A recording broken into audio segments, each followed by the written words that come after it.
I'm trying to say a lot today. So this is how my hair looks after I didn't do anything to it and I had it in those that sort of afro-y texture. Somebody on this program said this is how my type of hair will always look and how it'll always get.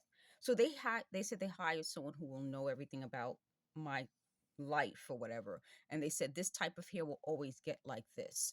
So they're like, just now, didn't you put castor oil on it? My point becomes they keep trying to change what they're saying. So they said that's how they set this up. So again, they admit that this is a setup. They set it up so that they can tell me something and then later on say the opposite so that then I'll be driven crazy. We've already established that. So they said in the video where I said I was in a union, they said they told me to say and I benefited from it.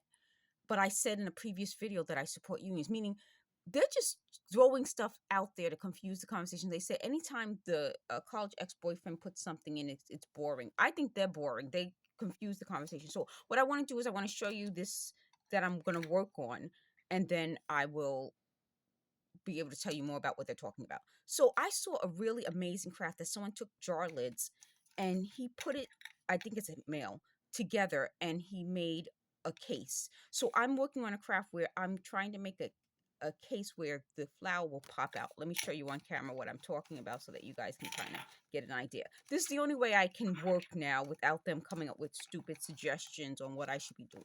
So I'm trying to work on a case where if you open it like this, a flower will pop out, something like that.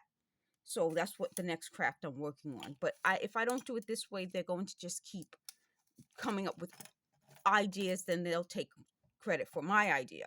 My point becomes I put up on Twitter, I'm going to link the my x.com cup of Java Pro um x.com post. I put it up on, I used to call it Twitter because it was Twitter, that somebody in this group, and the video's loading, linked themselves to me as a relative. I don't know this person, and this person has my apartment number as the previous address, and this has been going on for years now. So they said they thought I would be afraid to tell the world that. Why? Like, what is this whole thing? So let me tell you the emotions they predicted from me. Jealousy. They said they thought I was going to be jealous of not just the elementary schoolmate who somehow they said she permanently wanted to link herself to me. That doesn't seem like I would be the person who is jealous. None of for the years that we've known each other since we were 8, so that's 42 years. There's never been me being jealous of this person. Never. And they said, you can't say never. I can definitely say never. So jealousy, I just misspelled it here. Jealousy, they expected me to be scared. They expected me, what was the other thing that they said?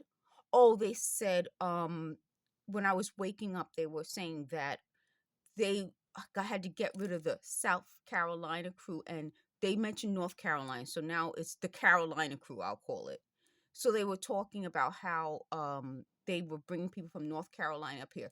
I don't know when the South Carolina crew is involved, but it seemed like they were bringing people from North Carolina to get these apartments. Now, I said this in a previous video. Co-op City used to be a place where you had to wait on a waiting list. There were so many people in New York who wanted to get into Co-op City. You have to apply.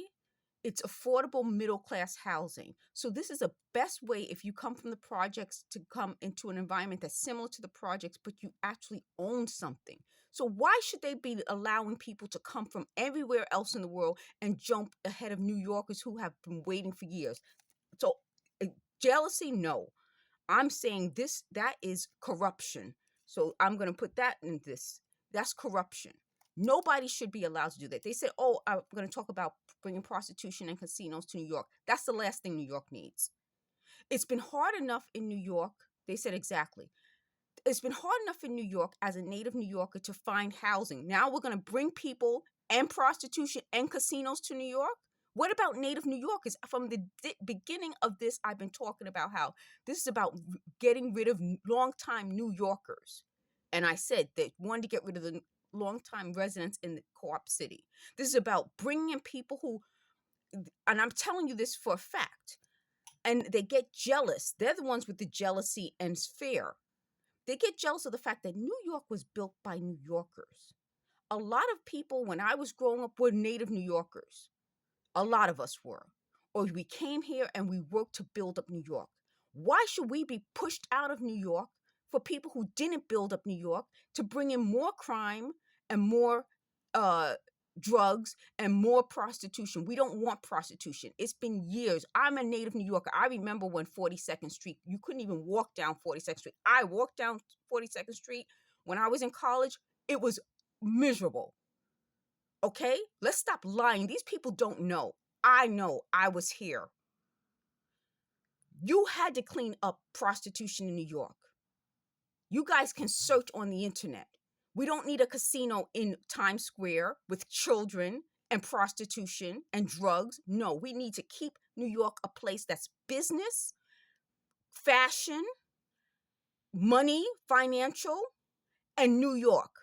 New Yorkers make New York, New York.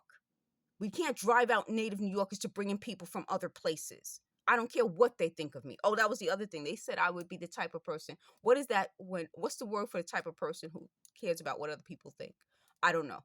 But that doesn't include me. So that's another big lie they said. They said, oh, they did a personality assessment on me.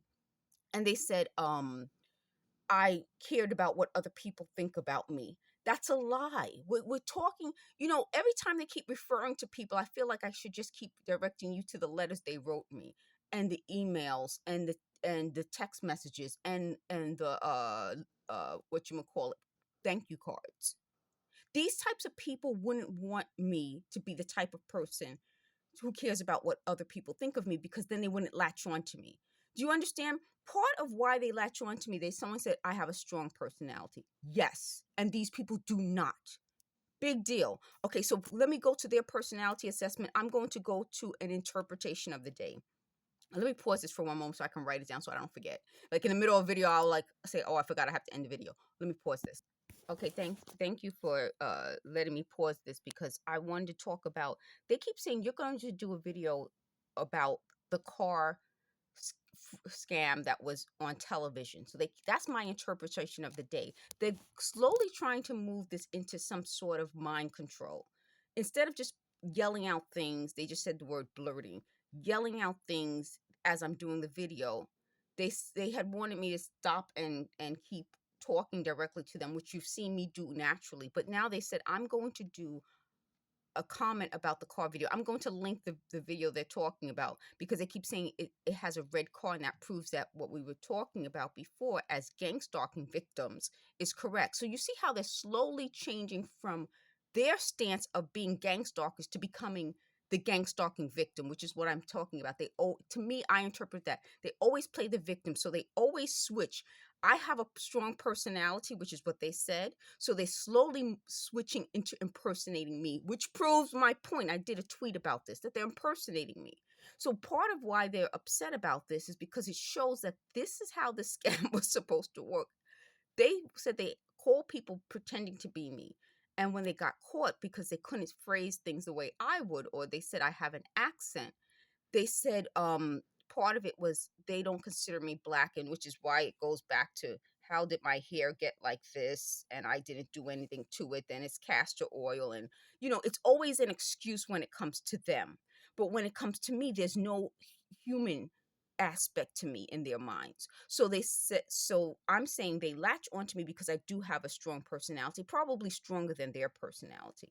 And they keep talking about I'm going to do a video about the car scam, and why that's important to them is they said that here's another interpretation. They wouldn't do it. Someone would be